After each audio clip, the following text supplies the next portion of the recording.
Hello guys, আসসালামু আলাইকুম। কাছে এবং দূরে যে যেখান থেকে আমাদের ভিডিওটি দেখছেন আপনাদের সবাইকে শুভেচ্ছা জানাচ্ছি। আজকের ভিডিওতে আমি কথা বলবো সনির একটি ক্যামেরা A7C এই ক্যামেরাটি নিয়ে আমি কথা বলবো আপনাদের সামনে এবং খুলে দেখাবো। এই ক্যামেরাটির বডি যে সাইজটা আছে সেটিও দেখাবো। চলুন শুরু করা যাক ভিডিওটি। আর যদি আপনারা এই চ্যানেলটিতে নতুন হয়ে থাকেন তো অবশ্যই চ্যানেলটি সাবস্ক্রাইব করে দিবেন।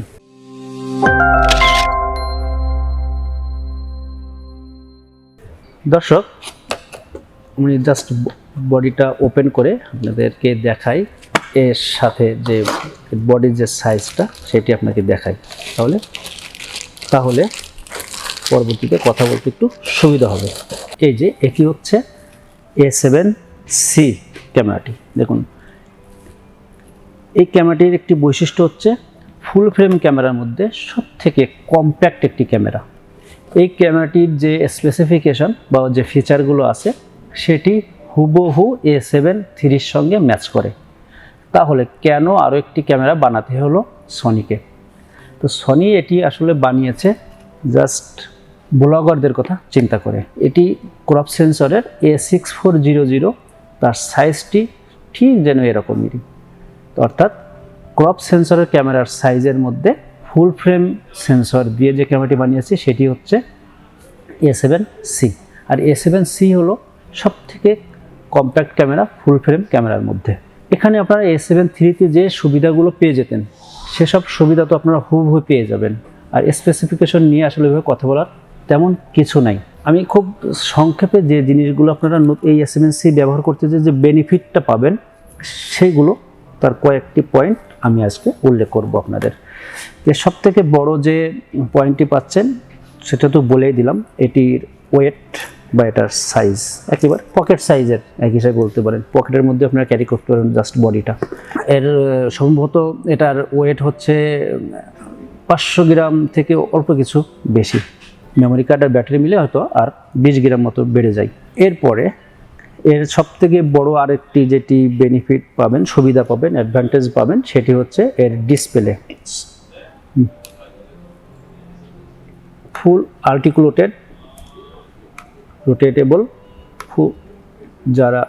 যারা ব্লগিং করেন বিশেষ করে তারা এর থেকে খুব বেশি সুবিধা নিতে পারবেন। এই যে এইভাবে এই সুবিধাটা তারা পেয়ে যাবেন।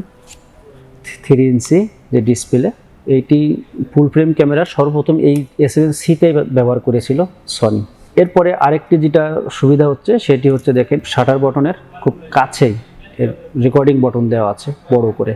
আর অন্যান্য ক্যামেরাগুলোতে, সনির আগের ক্যামেরাগুলোতে দেওয়া ছিল এখানে এই সাইডে একটা রেকর্ডিং বটন দেওয়া থাকে, কিন্তু এটাতে দেওয়া আছে জাস্ট উপরে শাটার বটনের পাশেই। আরেকটি যে সুবিধা, সবথেকে যে বড় সুবিধাটা আপনারা পেয়ে যাবেন এটি হচ্ছে যে ভিডিওতে কোনো লিমিট নাই। আপনারা A7-3তে যখন ভিডিও করতে যান তখন সর্বোচ্চ 30 মিনিট ভিডিও করতে পারেন, তারপরে সেটি অফ হয়ে যায়। কিন্তু এখানে সেই বাইন্ডিংটা আর থাকছে না, সেই লিমিটটা আর থাকছে না। আনলিমিটেড ভিডিও করতে পারবেন। অর্থাৎ আপনি পাওয়ার যদি সাপ্লাই করতে পারেন যে কোনো উপায়ে আপনি, আর মেমোরি কার্ড যদি আপনাকে সাপোর্ট দেয়, তাহলে ঘন্টার পর ঘন্টা আপনি এটিতে ভিডিও করতে পারবেন। যারা লং টাইম ভিডিও করেন, ইদানিং ওয়াজ মাহফিল বা বিভিন্ন সেমিনারে ভিডিও করা হয় দীর্ঘক্ষণ, আপনারা সেখানে কোনো রকম বাধা ছাড়াই দীর্ঘক্ষণ ভিডিও করে যেতে পারবেন এই A7C এই ক্যামেরাটিতে। এখানে আরেকটি বিষয় যেটি উল্লেখ করলে নাই, সেটি অবশ্যই একটু ডিসঅ্যাডভান্টেজ, তারপরেও তেমন আসলে সমস্যা সৃষ্টি করে না। সেটি হচ্ছে এখানে সিঙ্গেল স্লট দেওয়া আছে মেমোরি কার্ডের জন্য। যেমন A7-3তে আপনারা ডবল মেমোরি কার্ড ব্যবহার করতে পারতেন, কিন্তু এখানে একটি মাত্র মেমোরি কার্ড ব্যবহার করতে পারেন। তো আপনারা যারা ব্লগ করেন তাদের জন্য খুব বেশি সমস্যা হয় না, কিন্তু যারা ওয়েডিং ভিডিও করতে পারেন তারা একটু সমস্যার সম্মুখীন হতে পারেন, কারণ অনেকে আছে যে তারা ডবল কার্ড ব্যবহার করে অভ্যস্ত হয়ে গিয়েছে, কিন্তু তাদের জন্য হয়তো একটু সমস্যা সৃষ্টি করতে পারে। আদারওয়াইজ এটি তেমন কোনো সমস্যা না।